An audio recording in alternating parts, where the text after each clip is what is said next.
Good morning. Today is a day of many firsts. This is my first YouTube video.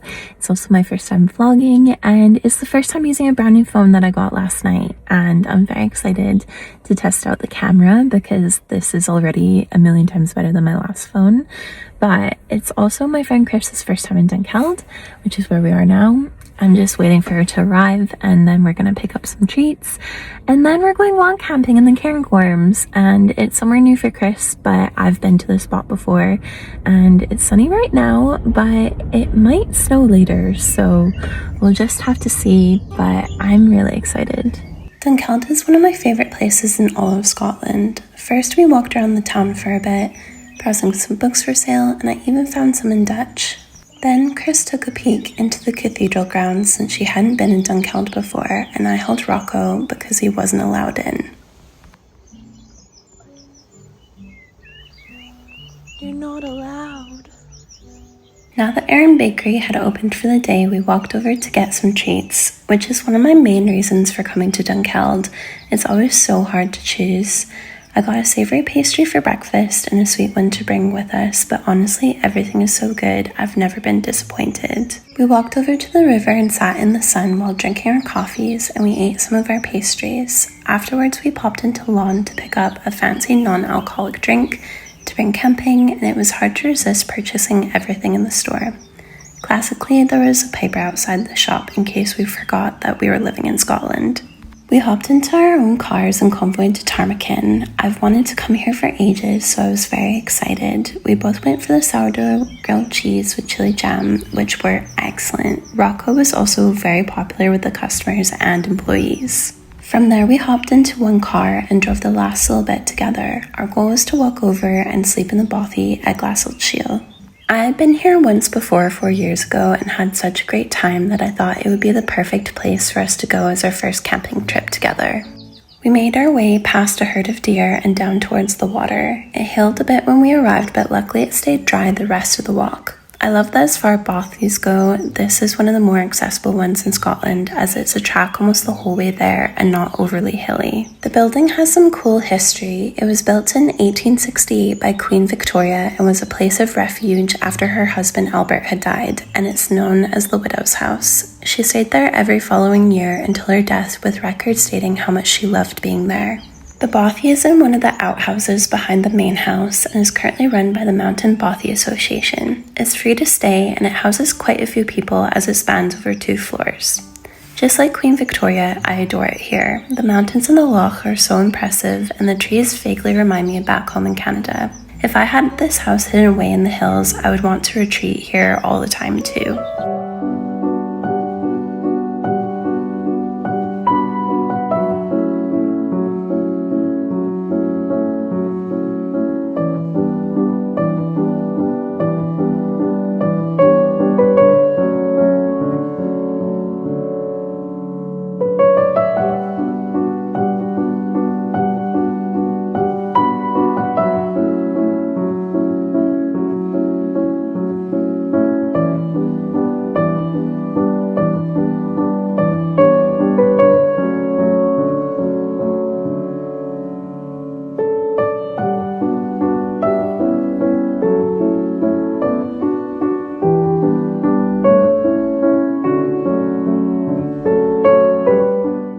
So we made it to our destination, but the bothy is really busy and there's actually lots of tents pitched next to the bothy, so we've gone a bit further away, somewhere in the woods, but it's next to the water, and it was just snowing and hailing, so the temperature has dropped quite a bit from when we walked in, but it's still beautiful. We're gonna go for a wee walk and then make dinner in the bothy because you're not allowed to have open flames in the Cairngorms in the summer. We had considered going for a swim, but we decided not to risk getting too cold before going to bed and instead hoped to go swimming in the morning as we would warm up from the walk back. We headed back to the bothy where someone had started the fire, and we met some of the fellow campers who had gone up to Loch Nagar earlier that day. Rocco once again was a big hit with the strangers and got an assortment of treats from his new friends. I, however, had a pretty crunchy mug macaroni cheese, and Chris had a pot noodle that she didn't love either. The fancy apple juice we got in Dunkeld, however, was delightful, and we played a few rounds of Uno before heading back to the tent. I think it was the coldest night I've ever camped. I had 6 hand warmers in my sleeping bag, 2 puffers, 2 toques, and my sleeping bag done up all the way, and I was still chilly when usually I'd be roasting.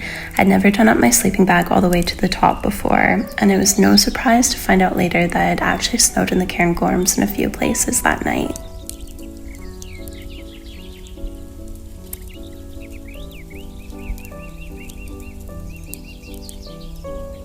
Morning.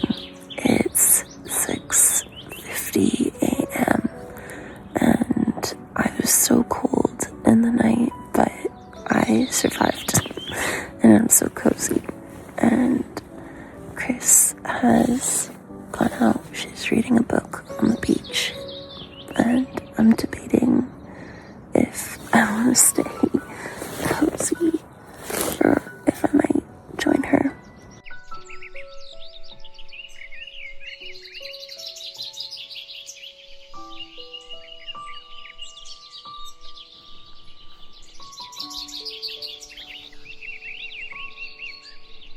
We're going to go back to the bothy quickly, and then we're gonna go walk back and go for a swim.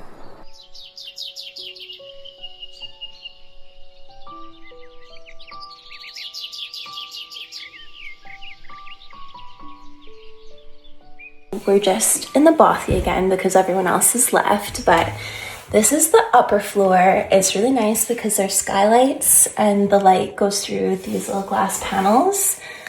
And I really love, they have all these climbing knots, and I used to be a climber. I don't do it so much anymore, but I really like that. And then downstairs, it's a very steep ladder. I'm gonna try not to fall. Downstairs, there's Chris. There's a fire. There's a really nice table and some guitars. And then there is a bunk bed up here as well, which is where we plan to sleep, but there are too many people. And because we have Rocco. So that's the inside.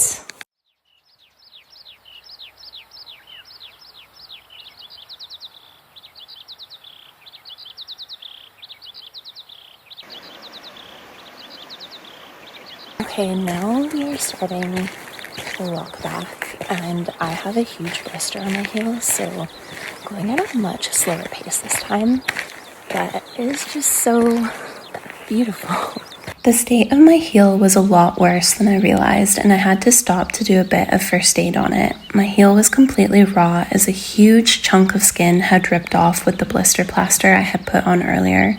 But luckily I had packed a pair of sandals, so I was able to figure out a way to wear them with a fresh bandage without too much pain. However, this did mean that I wasn't able to go for a swim as I had an open wound, which was a bummer, as going for a swim was one of the things I was most looking forward to and partially why we chose this camping spot.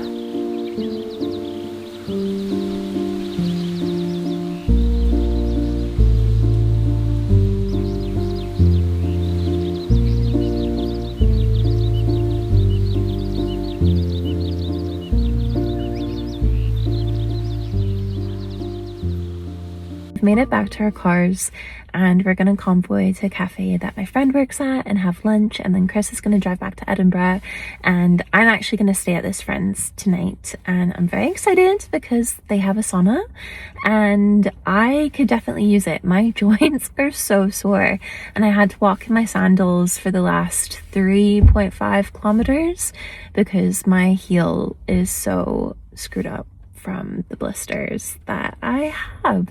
So yeah, that was fun. But anyway, let's go get some food.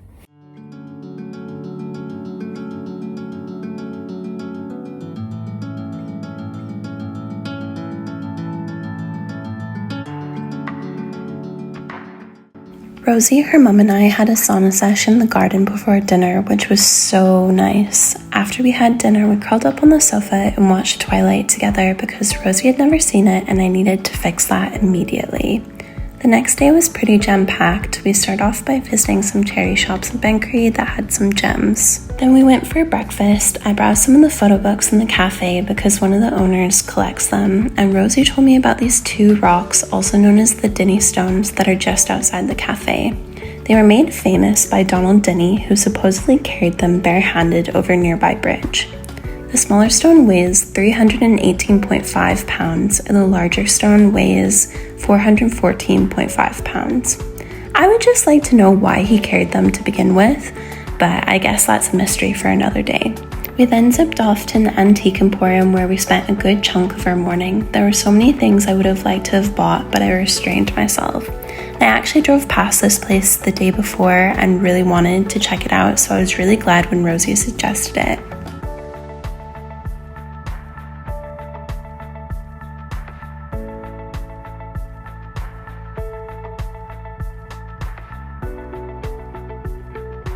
Hi MTV, welcome to my crib. Come on in. You put some oil on that. We then visited this old church, walked by the river, scoped some future camping and swimming spots, and I really loved it around here. I thought it was so beautiful. After we explored for a bit, we went back to Rosie's house to have lunch in the summer house, and then we drove to the coast to go find some puffins.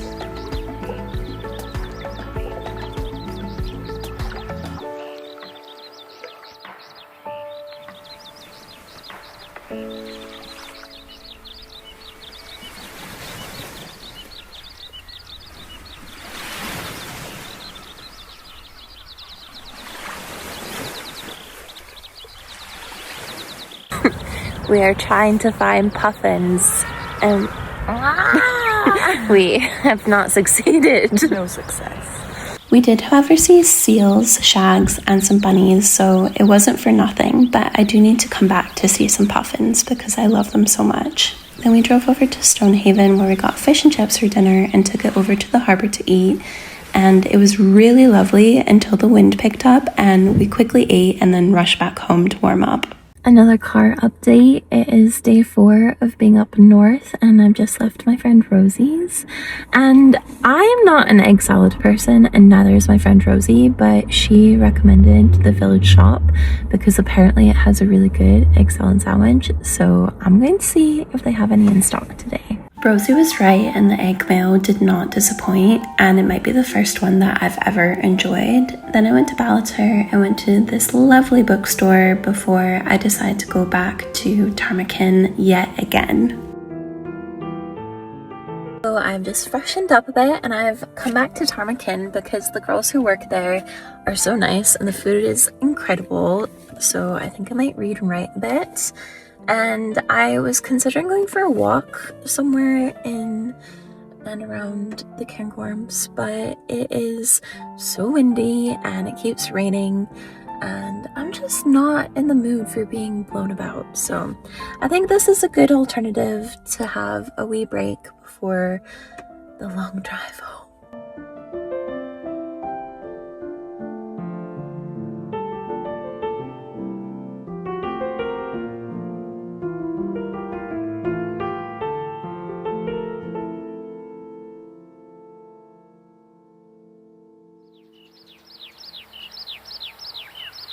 Living in Scotland is so funny because I'm just driving home and I just needed to come see a castle, obviously.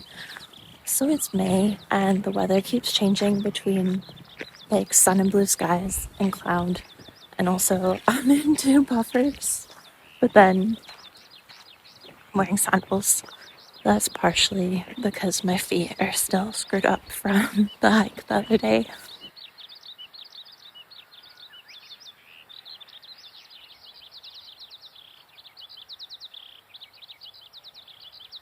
I opted to not go into the castle because it was £16 and I don't want to dilly-dally too much and get back to Glasgow. As you can hear, it's hailing, but I still bought this in the gift shop because I thought it was really cute. And Chris had this exact water bottle camping this weekend, and I love Highland Goose. And I also got 2 bookmarks that were by friends and friends, but it's proper hailing, so I'm gonna run to the car.